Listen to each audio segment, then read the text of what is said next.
We continue our plenary session, and our first plenary session has brought together the brilliant researchers in marketing. One of them, the EMAC president, Luk Vарлоп, one of the most productive researchers in the area of consumer behavior, and other, Ben Skira, the best professor in German-speaking countries in the most recent ranking of Handelsblatt on research performance of the past 5 years.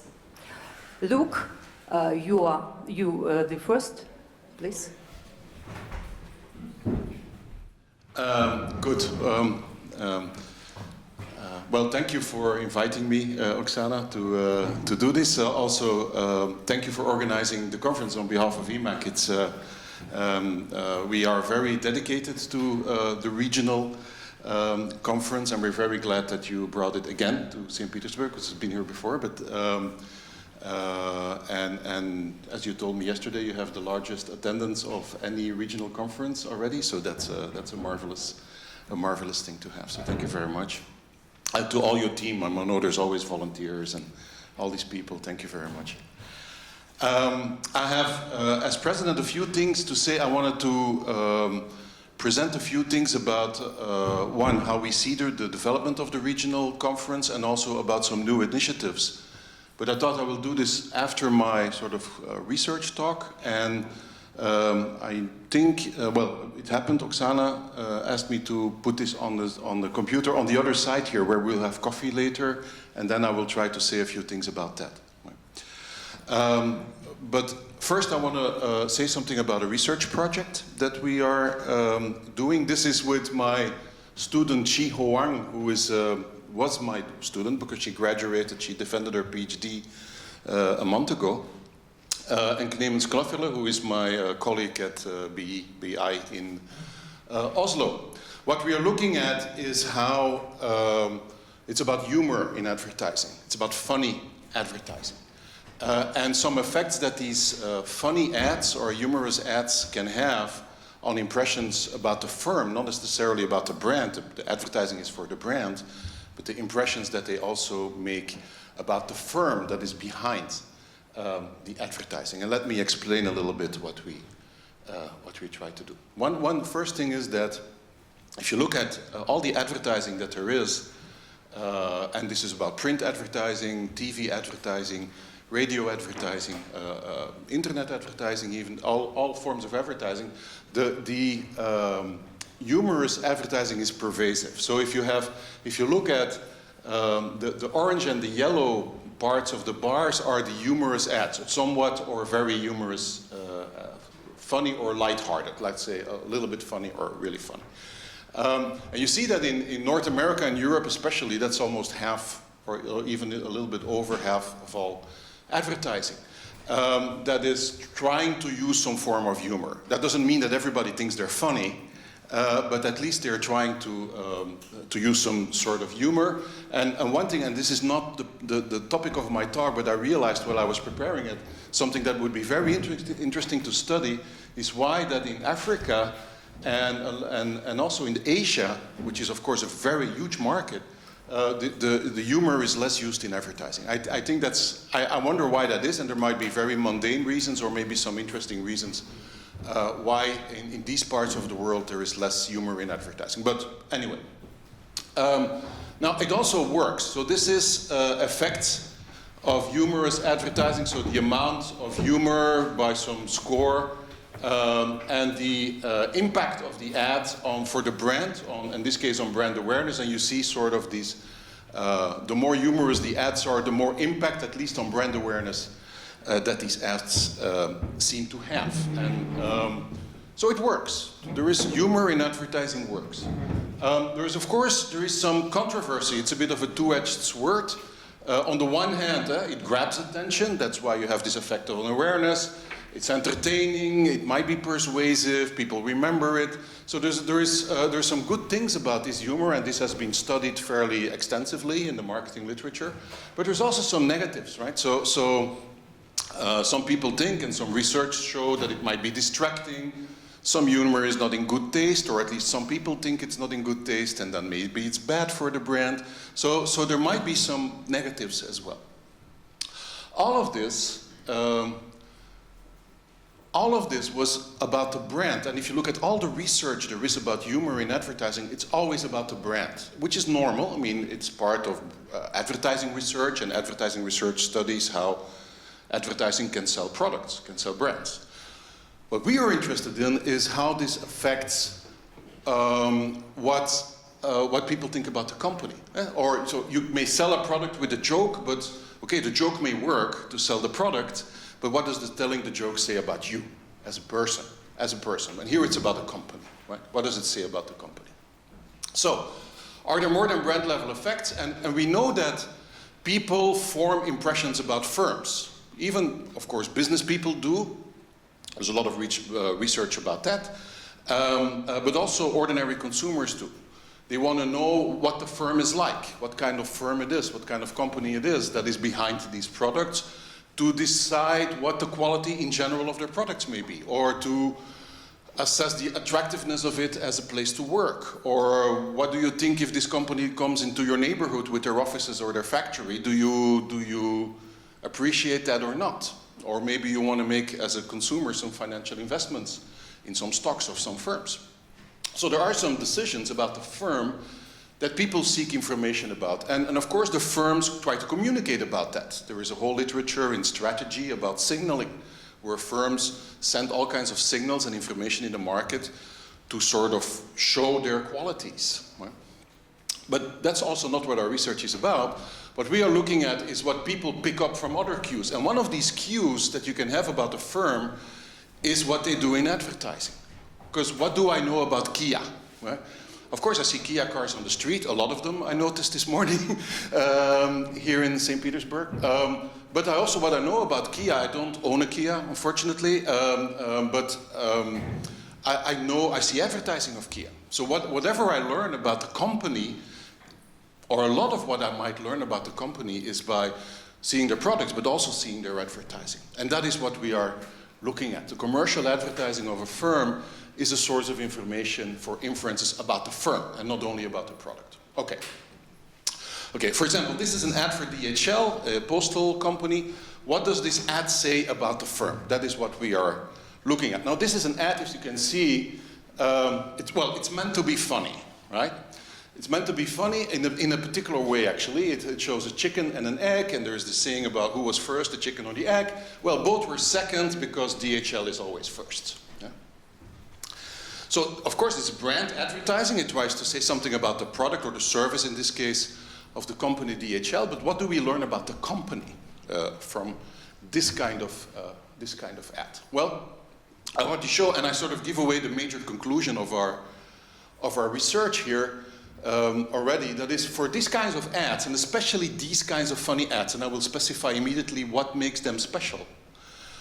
These kinds of funny ads, they seem to be related, and of course it's not just this ad, it's a whole bunch of ads that we studied with a very large number of people. I also come back to that, is that this leads to inferences that the firm is competent, and we use scales like this, and there's a whole list. These are only 2 items from a long battery of traits for firms that people seem to believe. People score these firms.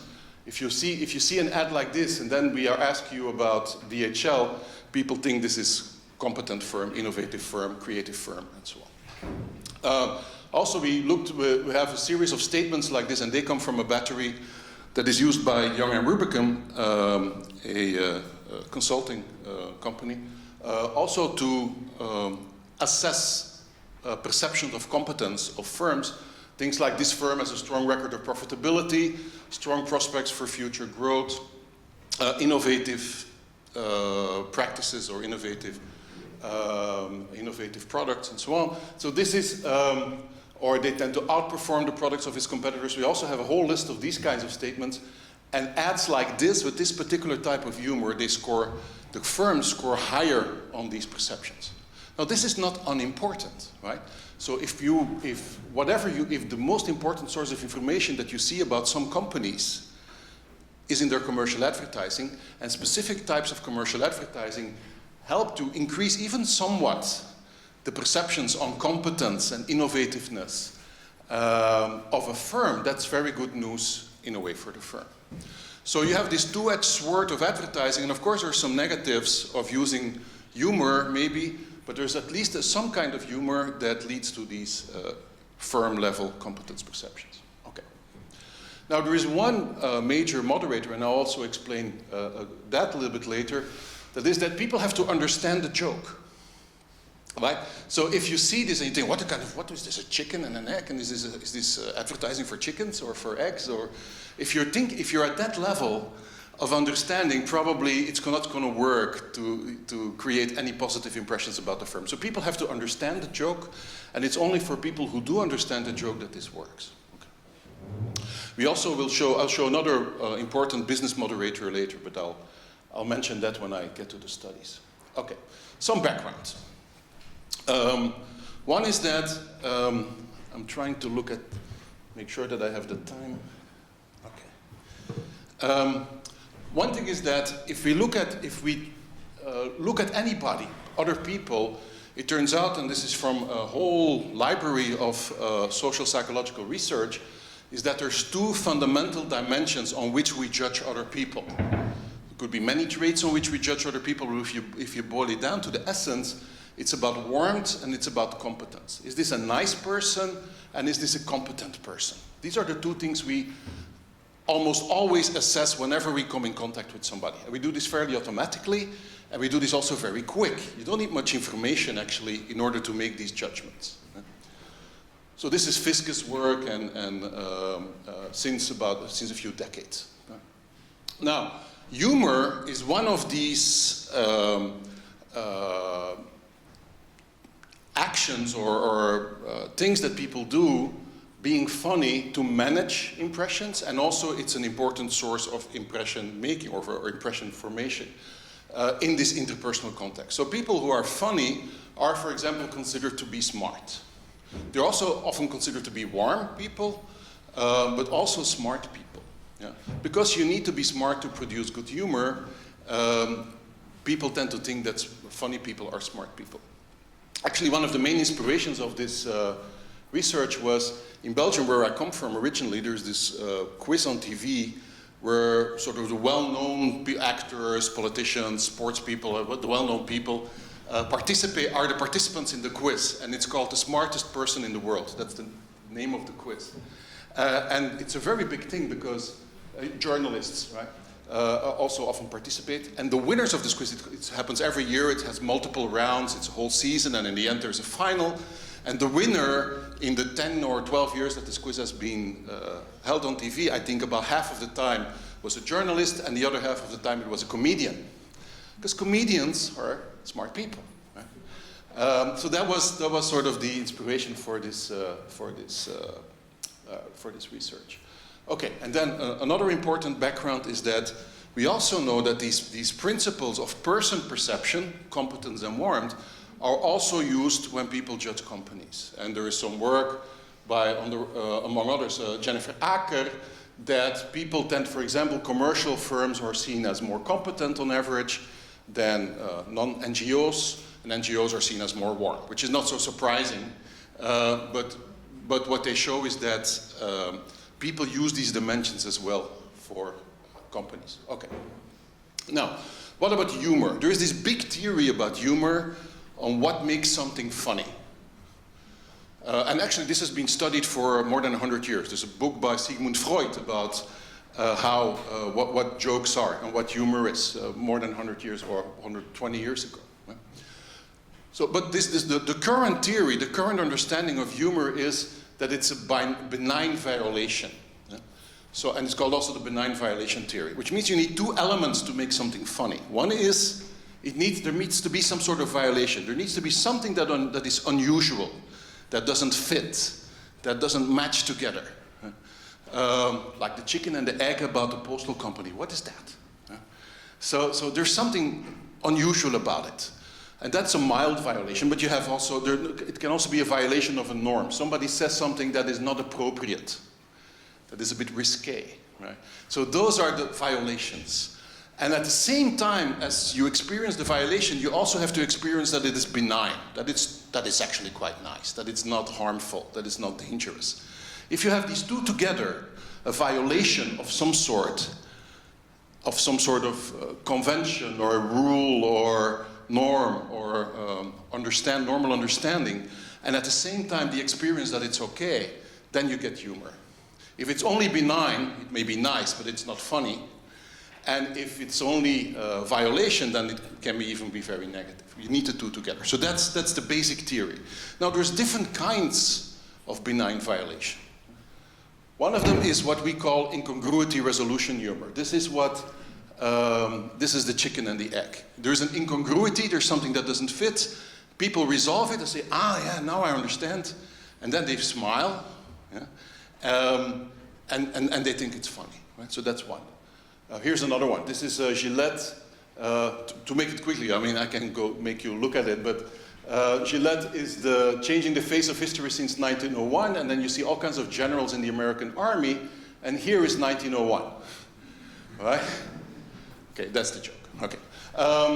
There's another kind of humor. There's also a bit of incongruity here, but the essence here is what we call tension relief, or of arousal. There is something, what's this? And then, okay, it's not bad.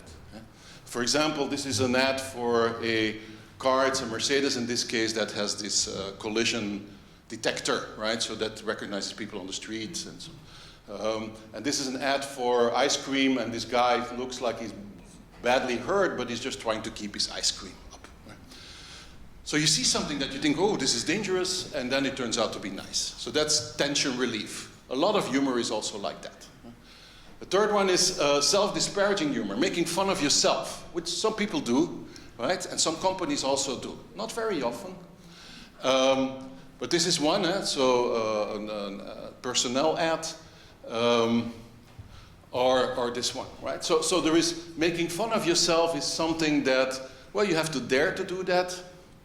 And of course it's unconventional. And we call it self-disparaging humor. And then the fourth one, and this is a well-known classification actually, is other disparaging humor. Making fun of somebody else. And this is a famous ad from the 1980s for the Apple Macintosh, the first Apple Macintosh, comparing itself to a PC. And they don't say the word IBM, but that was what they meant, right? And then of course the Mac is the cool guy and the PC is the boring guy. Funny, right? But making fun of somebody else. Or this George Bush. And this is ad for this Tessa tape, and the implication is that you better have some tape to make George Bush not say stupid things. This is 15 years ago, the norms have changed, right? So now George W. Bush is a wise elder statesman compared to the current president. So, so this is an ad that young people might not understand. So what was wrong with him? No, okay, there is things change. Yeah. Okay. Okay, we have 4 studies. I'm not going to go in details of all of them. I just want to give you a glimpse of it. The first one is the biggest study. The other, this is a big correlational study with lots of ads. The other ones are experiments to establish moderators and also say a little bit about the process.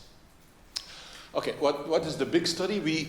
We made a database of 300 ads. We got them from all kinds of sources. These were ads that ran in the period, I think, 2016, 2017 in the United States. From sources, all kinds of sources that gather these ads. They're all print ads, so the study is really about print ads, but the print aspect of as such doesn't matter that much. I think it easily generalizes to other media. At least that's what we assume. So we have these 300 print ads from all kinds of brands in very many different industries. We have 5,600 participants, all on MTurk, Amazon MTurk, so a big panel of people you can ask to participate in these studies online. And each participant rated some ads, 15 to 20, on one dimension. So we measure all kinds of different things. I will immediately show you the list. But each participant rated only one dimension. Which means that, and then you have a bunch of participants doing that, the average score that these 50 people who rated one particular, or a bunch of ads on one dimension, the average score for the ad becomes the score for the ad. So we have what we call an ad level analysis rather than a person level analysis, which exclude all kinds of problems you might have with these data. Typically you have all kinds of methods, bias, problems you avoid it if you do it in this way. So these are all the things we measured. And each time, so these are all different groups. We have 12 different groups. Each time a few hundred people that measures a series of ads on a dimension. So some people measured all ads on, is this an incongruity ad, like the chicken and the egg that I showed? To what extent is it that? And other people asked also for a bunch of ads, of course some of the same, tension relief, other disparagement, self-disparagement. We have scores for ad familiarity, which will turn out to be important, funniness also. We had a group that rated both warmth and competence, but then later a bit later we also did warmth and competence separately to have cleaner measures. We have brand quality, and then we have some baseline perceptions of warmth and competence of these firms without seeing the ad. All these are done by different groups of people, right? So it's not so that a particular person could be influenced in one judgment by another judgment because they made only one judgment. Okay, these are the things we found. So what we found for these incongruity, or the amount of incongruity in the ads, at first instance we didn't find anything. So we thought it would increase competence perceptions, and we were sort of ambivalent about whether it would increase warrant perceptions. It actually turns out to decrease warrant perceptions, and we have this fairly consistently. So the more incongruous the ad is, the less people think the company is a warm company, because they don't understand the ad, probably. But we also found no effect on incongruity, which was a bit worrisome. But then we saw that there is an interaction with ad familiarity. So if the ad is familiar, if people rate that they have seen this ad before, then incongruity has a positive effect on competence. So if you see an incongruous ad like the DHL had with the chicken and the egg, and you've seen it before, then it is experienced as, well, it's also experienced as more funny, but it's also experienced as this comes from a firm that is competent. And I'll come back to this. So if the ad is familiar, then it works. And we interpret the familiarity, but we will show later that it actually is that, as comprehension. So people were actually, familiar ads or ads where people have been able, they had the opportunity to resolve the incongruity and understand what the ad is about. And that's why it works. Okay, tension relief ads. Okay, tension relief, oh, this is the effect again. So if the high incongruous ads are leading to more competence than the low incongruous ads, but only when the ad is at a certain level of familiarity. Basically, that's what we found here. Okay. Okay, these tension relief ads, there we have also an effect on competence, but also a strong effect on warmth. And what we found there is that they also lead to the perception that this is a competent company, but it's completely mediated by warmth. So it's only because people think it's warm that they also think it's competent. So it's sort of a halo effect. While the effect of incongruity is direct. People don't need to think that it's a warm and nice company to have this competence impression. The competence impression is direct. Other disparagement and self-disparagement, it's actually the other way, self-disparagement, they have negative effects. So if you want your firm to be seen as a competent firm, or also as a warm firm, then you better don't use these strategies, because they are not, they may work to sell the product, they of course attract attention, but they result in negative impressions about the firm. So you better don't do it, and especially this self-disparagement seems to be very negative on warmth also. Okay. So what we found is that incongruous humor, at least when people understand it, at least that's our hypothesis here, enhances competence impressions, which is important because competence impressions drive business, and they're also sort of more reliable than warmth impressions. But can we interpret familiarity as comprehension? And of course, this is a correlational study, so we might have, we may need to add some causal evidence, which we did in an experiment, and I'll show you quickly. So for example, we created these ads. So this is an ad for aspirin, Bayer product. and says like, Dad, can I borrow some money? And actually the ad wants to show that they have different levels of strength. So the green one is the soft headache relief, and the red one is the tough headache relief. And so, Dad, can I borrow some money? And this is when your 15-year-old son says it, which is sort of normal. But if your 45-year-old son says it, then you need stronger headache medicine, right? So that's the joke. And we get a control version where we show pretty much the same information and just a basic slogan that the company also used. We had, I think we had 12 of these, 16 of these incongruous and congruous, or incongruous and control versions. We created different ones. We used existing ads to some extent. And we created these two different conditions. And then we ran an ordinary experiment. And what we find, although it doesn't look pretty impressive as an interaction, it is actually a good interaction statistically, that the incongruence ads lead to more firm competence impressions by all kinds of measures that we used, right? So it's then the congruous impression, then the control ads, again, when people comprehend the ad. And here we measured actually ad comprehension as very clearly as the moderating construct. We used all kinds of estimation techniques to look at robustness. It's a very robust interaction. Okay. What we also showed is, and this is, we wanted to rule out some alternative explanations, but we also identify a boundary condition that is important in business, and that is the following. Here it is. And it's only one study, but I think this is one of the interesting things. I would also like to invite people to think about it, because maybe this might be interesting for further research. There is a big tension in the advertising business, which is a business-to-business situation, where one company provides an advertising creation, media selection service to another company who sells a product, right? And the other company buys the services. Both actually fight a little bit for attention. To the sense that I am the customer of an advertising agency, I want to sell my product. If I make humorous or creative advertising, I want people to make inferences about me, about that, right? The advertising agency, however, they also have an incentive to sort of claim some of that for themselves.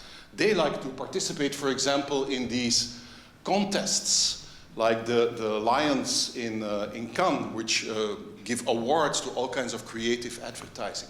They actually want to go with their advertising to these contests, and there's more than this one, there's other ones in different countries, to win a prize, because then as an agency they can sell themselves to other clients as, look how good we are.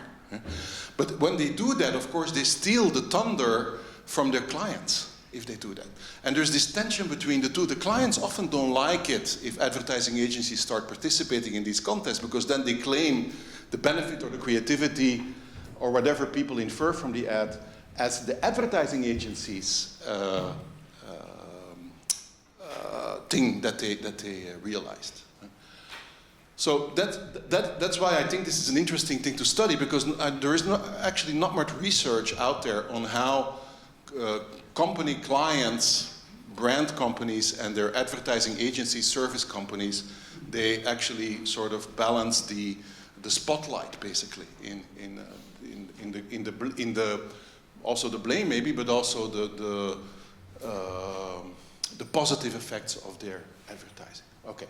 So what we did here, we did two experiments actually. This is only one of them.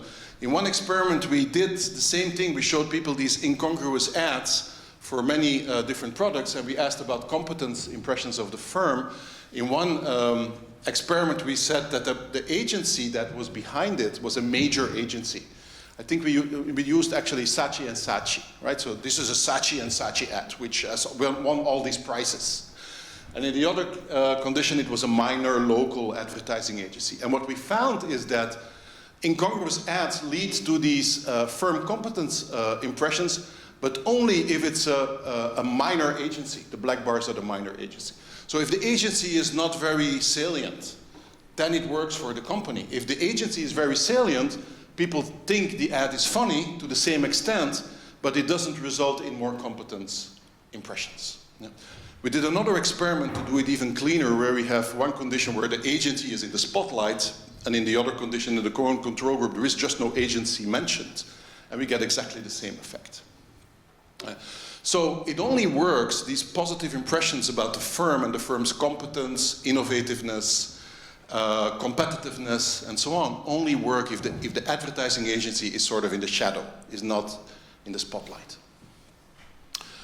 Okay, and then the final study is, we try to get an idea of why this is happening.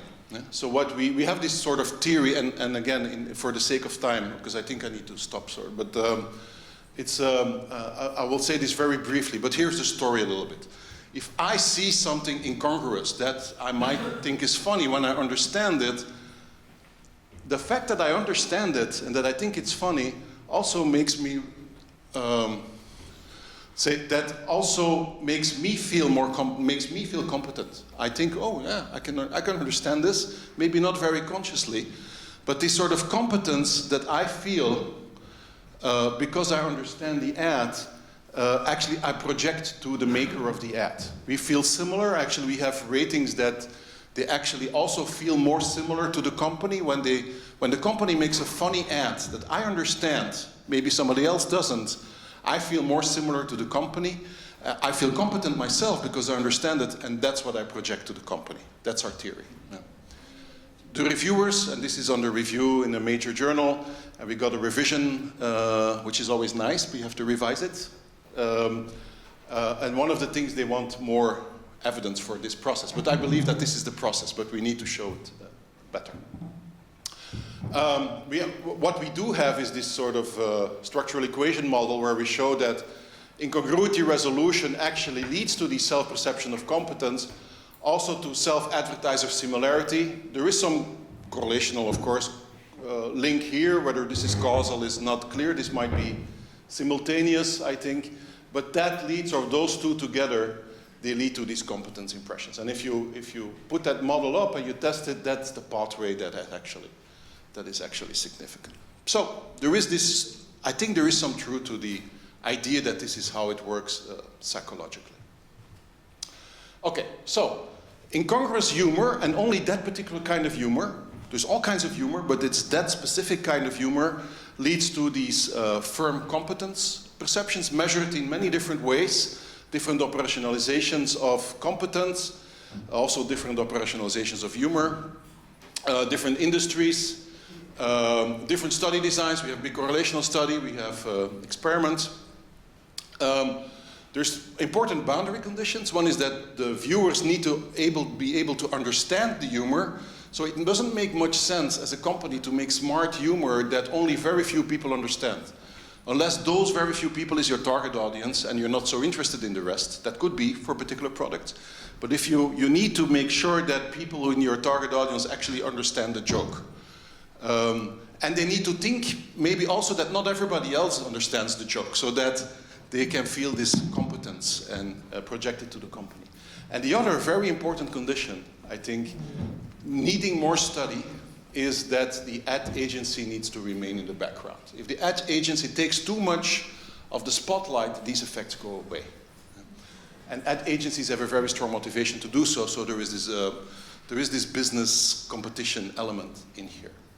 And the effect is not just a warmth, affect transfer mechanism, but it's driven by a cognitive perceptual mechanism. Okay. That was it. Thank you very much. Thank you very much, Luke. We have 5 minutes for questions.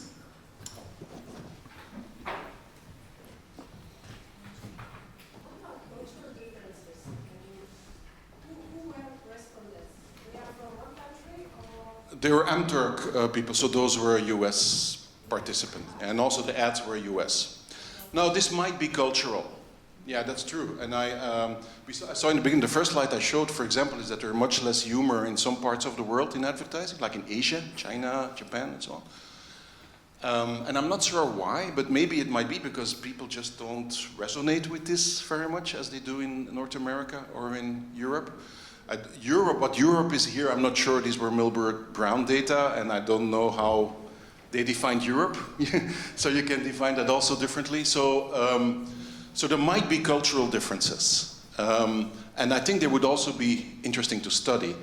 But I cannot answer it very much. Maybe it's so that, for example, in Asia, that people wouldn't make the same inferences. And maybe that's why these companies spontaneously are more reluctant to use humor.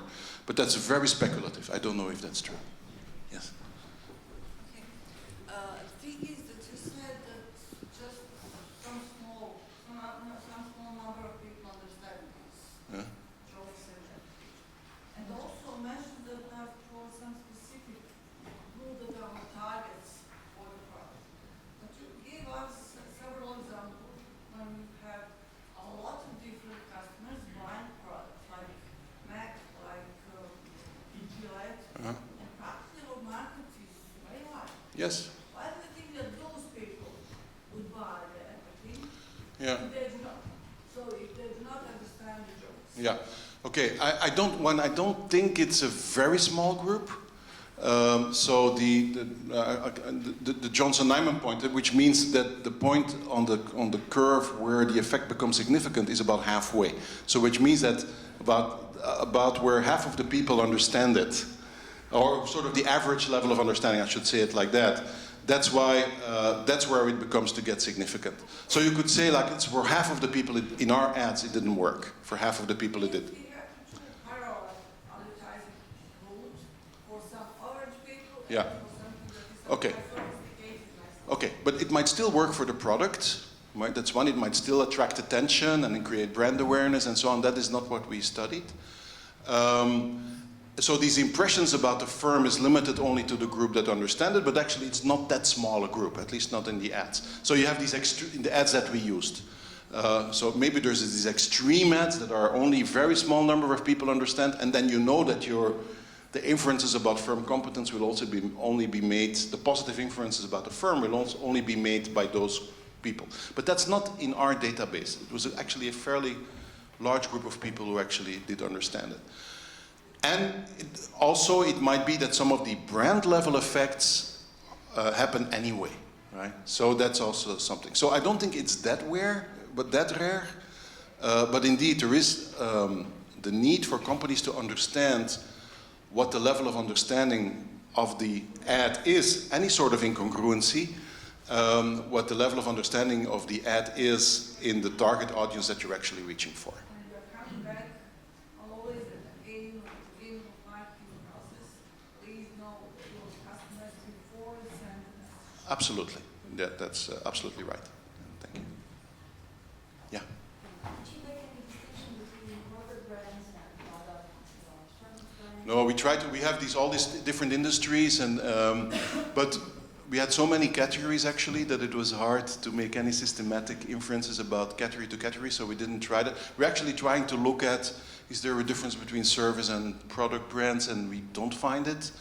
There may be other ways to categorize, and Xi Huang is looking at this in order to put more light on the data. But it seems that it's fairly general.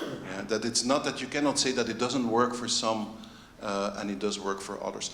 I think all of the products were consumer products or services. So it's not the B2B. In your example, it's more services. You put more of the services, just two products. Okay, that one might be in my example, but I think it's more or less balanced in the actual stimuli. Yeah. And in your experiment, in your study one, each respondent was evaluating 20 ads. Yeah. There was single exposure to each ad. Single exposure, yes, to each ad. Or depending on their previous knowledge of Yes. So one of the things we are thinking of doing, and maybe also in response, maybe you were a reviewer, but in response to some reviewer comments at trying to look at manipulating this familiarity by having one versus multiple exposures or something. So we're thinking of doing that, and then we might have causal evidence for that. But we're interested in the comprehension, which is a consequence of repetition, rather than in the repetition itself, of course. So we'll see. But that indeed is something we could do. Yes. Yes. I have a question for you. Doing the comparison, going from humor means that brands are competent. Yeah. And I just have one question because... Not brands, companies. No, companies, yes, Yeah. of course. So the company who does that or is the owner of... Yeah. So all of the companies were companies that are familiar, the people are familiar with, or did you do some, let's say, these fake brands or fake companies? Because if you show me something from DHL, of course I know that DHL outperforms them. If you show me something from Audi, I know it's great if it's funny. Volkswagen, it's funny. Gillette, it's a great company. How does this mean that the ad, single ad brings to the competence and not the whole knowledge of year-long work in advertising? You're fully correct. We only used existing companies, more or less familiar. Some may have not been familiar and actually were not familiar to the people who judged them. Some were very familiar. We measured that as a control. So we had control measures on brand familiarity and company familiarity, prior brand usage. And we used these, I didn't mention all that, but we used these as covariates in the analysis. So the analyses are controlled for prior familiarity, which might be high or low for these companies. So indeed, it is the effect of one additional exposure, which might be a bit weird. Can one exposure do this? But of course, it's an effect measured immediately after that exposure. And this is true for all kinds of advertising effects. If you look at advertising research in general over the decades, it's almost always, or 95% of that is people see ads and then immediately you measure something, or you look at their behavior immediately after that. Is that an immediate short-term effect, or is that an indication of a long-term effect? Often it's assumed that it's a longer-term effect maybe than it really is, because you really only have these short-term data. We also. The assumption that in research is always made then is that of course people see this advertising all the time, and maybe each time it creates a short-term effect, but that's why you repeat your advertising in the first place. That's why Coca-Cola still advertises. Everybody knows what Coca-Cola is, but if they don't keep advertising, all these effects are actually quite short duration, and if you don't repeat your advertising, these effects go away. So I think this is true, it's only a short-term effect, but it was controlled for prior knowledge about the firm. Yes? First of all, thank you very much. It's a super interesting project. One thing I don't 100% buy from you is the fact that when the ad agencies mentioned that this hurts the company, because in reality, on these ads, well, if I take a Coca-Cola ad or DHL ad, usually the advertising agency is not mentioned on the ad. And maybe you can correct me, but the way you measure this, essentially you told the respondents, look, this is from a big company now, Saatchi, Young and Matt, and so forth, versus this is from a small company that you never heard of. And you create some kind of artificial cannibalism effect there, which I guess reduces the impact the ad has at the end. But that is a bit difficult to do in reality because ads don't show this, and I would assume that most consumers, they don't follow the Lion of Cannes. You see it once in a while, once a year. So I'm wondering, did you get any pushback on that? No, you're right. Sometimes it is shown, but it's never very prominent, and I think there are good reasons for that. What I find interesting is that if you talk to people in advertising agencies, they would like it to be different. They think, they for example, like to advertise the fact that they are the Coca-Cola advertising company. And of course, it's mostly this news only travels maybe mostly within the industry, the advertising agency industry. But they would like to be known as a very good advertising agency.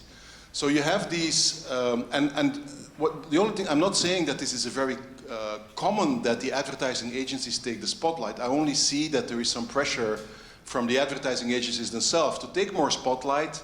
They like it, they try it, and there should be, and maybe the only thing is a warning sign to companies sometimes who are not always thinking about that, the clients then, that they should keep their advertising agency out of the spotlight. Yeah. That's the only thing. I'm not saying that this happens all the time, I'm just saying that our results show that maybe the current situation where the advertising agency is not very salient is actually the good situation. That's all. I would have, right here. Oh, okay. Last question, please. Your voice came from the other side, so I thought it was... it's magic, that's what I do. Yeah. Now, I had a question about different ways of humor and how it is perceived, how people see that, and disparity self-disparagement. Self-disparagement. Yeah, where you take yourself and put yourself in the spot like somebody who is very funny. No, you actually make fun of yourself. Yeah. Yes, there are very many brands who do this like for gazillion of years, and they are like some of the most competent luxury brands that exist. Okay. And I think that did you measure also that thing? Because No. like Harvey Nichols is doing many years of putting themselves and even making fun out of their own consumers. So, and they are still perceived as a very high valued brand and a very and just one more thing about when you talk about the competence of the company, are you talking about the competence of the people who lead, I don't know, the marketing department, or because I only see that the problem if an advertising agency is associated with a brand, it's a problem that maybe somebody at Wyden and Kennedy said, hey, let's go with Kaepernick and make $1 billion more, and not somebody at Nike. Is that a problem for the people who work at Nike? Or is that something that the agencies shouldn't say? Because how are they going to get clients if they don't brag about the good things? Thank you. Yeah, okay, there's two things I think. One is that, is it only marketing competence? No, it's more general. It's more general competence. We didn't break it down to marketing competence versus other kinds of competence, but it's like innovativeness, competitiveness. This is not something you can attribute only to the marketing department. And then the first question, sorry, now I lost it. What your first question? If you manage to put some kind of control spot for brands who put more into self-disparagement. Self-disparagement, yeah. We didn't go into it here, but there is a side project, partially based on the same data and also other experiments, where we show that self-disparagement might actually work in some cases, and that is when very strong companies do it. So when Apple iPhones make fun of themselves somehow for example, or very strong companies, and maybe also some of the luxury brands you mentioned in their industry, they might be very strong companies, and then you can afford to do it. But self-disparagement only works, making fun of yourself only works if you're strong enough to undergo sort of the negatives that this might incur, and you're still strong. So this is similar to, we have a biological theory for that. You know, like the peacock has a big tail and shows the big tail. Why does the peacock shows the big tail? Because it actually results in more success with the ladies. Actually, that's why the peacock does that. But it's also a very heavy tail, and it makes it very vulnerable. Right? So why does the peacock have a big tail? These lady peacocks, they don't go for the peacock with the big tail because maybe they think it's beautiful or something, but they go for that biologically because the peacock that survives with such a big tail must be a strong peacock. Right? Yeah, and therefore, whatever their offspring is with that male peacock is going to be healthy peacocks. That's the biological theory. So we apply that also here. Like if you make fun of yourself, that's actually, you hurt yourself in a way, and you can only, it's basically a signal that you're very strong, because you can only do that if you're very strong. So Apple can do that, Sony maybe can do, some big companies can do that. Smaller, less known, upstart, innovative, new companies better don't do that. But that's another paper, I didn't want to go into that, but it's a very valid point. Thank you very much, Luke, for your presentation and responses.